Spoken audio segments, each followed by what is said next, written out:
নমস্কার বন্ধুরা, অন্নপূর্ণার হেসেল চ্যানেলে সবাইকে স্বাগত। তো আশা করি সবাই ভালো আছো।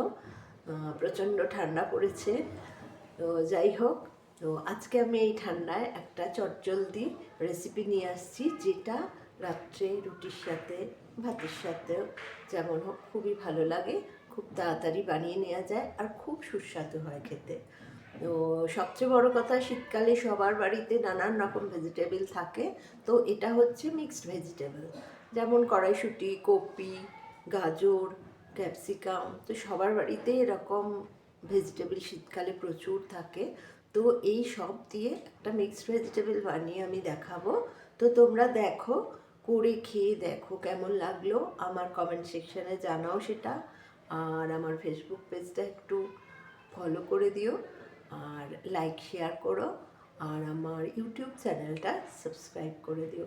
তো চলো, আমি কিভাবে বানাই মিক্সড ভেজিটেবল সেটা আমি আজ তোমাদের করে দেখাই। চলো রান্না করি। আচ্ছা, মিক্সড ভেজিটেবল বানাতে যা যা ইনগ্রেডিয়েন্টস আমি নিয়েছি: গাজর কুচিয়ে নিয়েছি, বিনস নিয়েছি, আচ্ছা ক্যাপসিকাম নিয়েছি, আচ্ছা টমেটো নিয়েছি, কপি কুচিয়ে নিয়েছি, একটু ছোট আকারে কোচাতে হবে, পেঁয়াজ কুচিয়ে নিয়েছি, লঙ্কা নিয়েছি লম্বা করে চিড়ে, আর নিয়েছি কিছু পনির ছোট ছোট টুকরো করে কেটে। আচ্ছা, প্রথমে আমি জলের মধ্যে সব সবজিগুলো একটু ভাপিয়ে নেব। তো দেখো, কড়াই জল দিয়ে আমি সমস্ত সবজিগুলো ভাপিয়ে নিয়েছি। আর কিছু একটা পেস্ট রেখেছি, যেটা হচ্ছে কাজু আর পোস্ত ভিজিয়ে রেখেছি। এটা আমি পেস্ট করব। খুব বেশি কিন্তু ভাপানো চলবে না, অল্পই। গরম জলটা একটু গরম হয়ে গেলেই, একটু ভাপ বেরোলেই আমি ওটা একটা ছাঁচনির সাহায্যে তুলে নেব আনাজগুলো অন্য একটা পাত্রে। খুবই সুন্দর হয়, সুস্বাদু। তোমরা একবার আমার কথা মতো করে খেয়ে দেখো। অনেকেই বানাও জানি, কিন্তু আমি যেভাবে বানাচ্ছি সেভাবে একবার করে খেয়ে দেখো। এতে কিছু কড়াইশুঁটিও দেবো আমি, কিন্তু কড়াইশুঁটিটা আমি সেদ্ধ করিনি। এইবার কড়াতে আমি দেব, গ্যাস জ্বালিয়ে এবার আমি কড়াতে দেব ঘি। এটা কিন্তু ঘিয়ে করলে সব থেকে ভালো হয়। সাদা ঘি তো খাওয়া ভালো, আমরা সাদা ঘি ইউজ করি। তো সঙ্গে একটু সাদা তেল মিশিয়ে আমি ঘি দিয়ে বা বাটার দিয়ে করলে জিনিসটা ভালো হয়। তো যার যেটা সুবিধে, যদি ঘি বা বাটার না যারা না খায়, তো সাদা তেল দিয়ে করলেও ঠিক হবে। তবে আমার মতে সাদা তেলের থেকে ঘি বা বাটার অনেক অপকার কম। তো আমি সাদা তেলের সাথে একটু ঘি মিশিয়ে নিয়েছি। এবার এতে দিয়ে দেবো আমি কিছু কুচিয়ে রাখা আলু। আলুটা অপশনাল, আলু না দিলেও দেওয়া যায়, আবার আলু দিলেও দেওয়া যায়, খারাপ হয় না। তো আমি কিছু কুচিয়ে রাখা লম্বা লম্বা করে আলু ভাজার মতো কেটে রাখা আলুটা আগে ভেজে নেব। আচ্ছা, তো আমার আলু ভাজা হয়ে গেছে, আলুটা একটা পাত্রে তুলে নেব। এইবার আমি কড়াতে দিয়ে দেবো। এবার আমি হালকা করে পনিরগুলো ভেজে নেব। খুব বেশি ভাজবো না লাল লাল করে, জাস্ট একটু হালকা নাড়াচাড়া করে আমি তুলে নেব। তো পনিরটা আমার মোটামুটি ভাজা হয়ে গেছে। এবার আমি পনিরটা একটা পাত্রে তুলে নেব। খুব লাল করে ভাজিনি, হালকা একটু ভেজে নিয়েছি। এবার এটা একটা পাত্রে তুলে নেব। এবার আমি দিয়ে দেবো বাকি সবজিগুলো, একসাথেই দিয়ে দেবো, কারণ এটা ভাপিয়ে রেখেছি হালকা করে। এবার আমি একসাথে এই সবজিগুলো দিয়ে দেবো, দিয়ে এটাকে ভালো করে নাড়াচাড়া করে ভাজা ভাজা হতে দেবো। এবার এতে দিয়ে দেবো একটু নুন, হালকা একটু চিনিও দেবো, খুব অল্প। এবার এতে দিয়ে দেবো আমার চিড়ে রাখা কাঁচা লঙ্কাগুলো দিয়ে ভালো করে মিশিয়ে নেবো ভেজিটেবলগুলোর সাথে। এবার দিয়ে দেবো এতে পেঁয়াজগুলো আগেও ভেজে নেওয়া যায়, কিন্তু খুব একটা ভাজার দরকার হয় না, তাই আমি এর সাথে পেঁয়াজগুলো এবার দিয়ে দেবো। একই জিনিস, একই তরকারি নানান ভাবে করা যায়। একটু এদিক ওদিক হলে তার টেস্টও একটু এদিক ওদিক হয়। তো পেঁয়াজগুলো দিয়ে আমি ভালো করে মিশিয়ে নেবো সব সবজিগুলোর সাথে। এবার আমি এতে দিয়ে দেবো টমেটোগুলো দিয়েও আবার ভালো করে মিশিয়ে নেবো ভেজিটেবলগুলো একসাথে করে। এইবার হালকা ফুলকা কিছু মশলা দেওয়ার পালা। এবার এতে আমি দিয়ে দেবো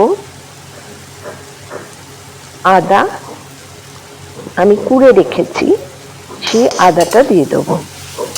তারপরে দেবো একটু কাশ্মীরি লঙ্কার গুঁড়ো। একটু সুন্দর রং এলে তরকারির স্বাদও বদলে যায় মনের মধ্যে। তো একটু কাশ্মীরি লঙ্কার গুঁড়ো দেবো সুন্দর কালারটা আসার জন্যে। একদম ঘরোয়া মশলা, আলাদা কোনো মশলা না, কিন্তু খুব ভালো খেতে হয়। এবার এতে দিয়ে দেবো একটু জিরের গুঁড়ো, অল্প করে, জাস্ট ছোট চামচে 2 চামচে জিরের গুঁড়ো দিয়ে দেবো। মশলাগুলো খুব ভালো করে কষে নিতে হবে এই ভেজিটেবলগুলোর সাথে, কারণ এতে জল পড়বে না।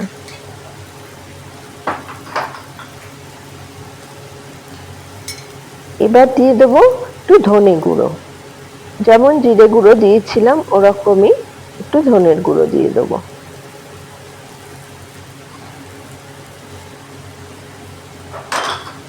জিরে গুঁড়োর তুলনায় একটু ধনের গুঁড়োটা বেশি দেব। এরপর দিয়ে দেবো হালকা অল্প একটু আমচুর পাউডার, জাস্ট হাফ চামচে মতো। এবার মশলাগুলোকে ভালো করে মিশিয়ে নেব। আর অল্প একটু চিনি দেব বলেছি, আমি চিনি দিয়ে করি, কেউ যদি চিনি পছন্দ না করে, এটা পছন্দ অপছন্দের ব্যাপার না। এটা টমেটো দেওয়া হয়েছে, ঝাল দেওয়া হয়েছে, তো এই ঝাল টক নুন ব্যাপারটাকে ব্যালেন্স করার জন্য যেটুকু চিনির দরকার সেটুকু দেব।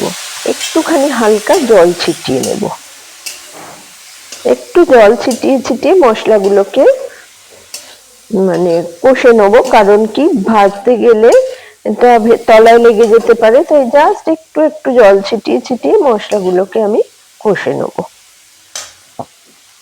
আর সব শেষে দিয়ে দেবো আমি পনিরটা, কারণ পনির দিয়ে বেশি নাড়াচাড়া করলে পনিরটা গলে যেতে পারে, ম্যাশড হয়ে যেতে পারে। পনিরটা দিয়ে ভালো করে মিশিয়ে নেবো ভেজিটেবলগুলোর সাথে। তো মোটামুটি আমার ভেজিটেবলগুলো ভাজা ভাজা হয়ে গেছে, সব মানে নরম হয়ে গেছে, খাবার মতো হয়ে গেছে। নুন মিষ্টিটা দেখে নিতে হবে কোনটা ঠিক হয়েছে, যদি কম হয়, আমার একটু নুন কম হয়েছে, একটু নুন দিয়ে দিলাম। আর যদি জল লাগে, আমার একটু জল লাগবে মনে হচ্ছে, তাই আমি আর একটু জল ছিটিয়ে দিলাম। তো আমার তরকারি কষা রেডি। এবার আমি দিয়ে দেবো যে পোস্ত আর কাজুটা বেটে রেখেছিলাম, ওইটা ওপর থেকে দিয়ে দেবো। দিয়ে একটুখানি ধুয়ে জলটা দিয়ে দেবো, জাস্ট অল্প একটুখানি দিয়ে এটা ভালো করে নাড়াচাড়া করে মিশিয়ে নেবো।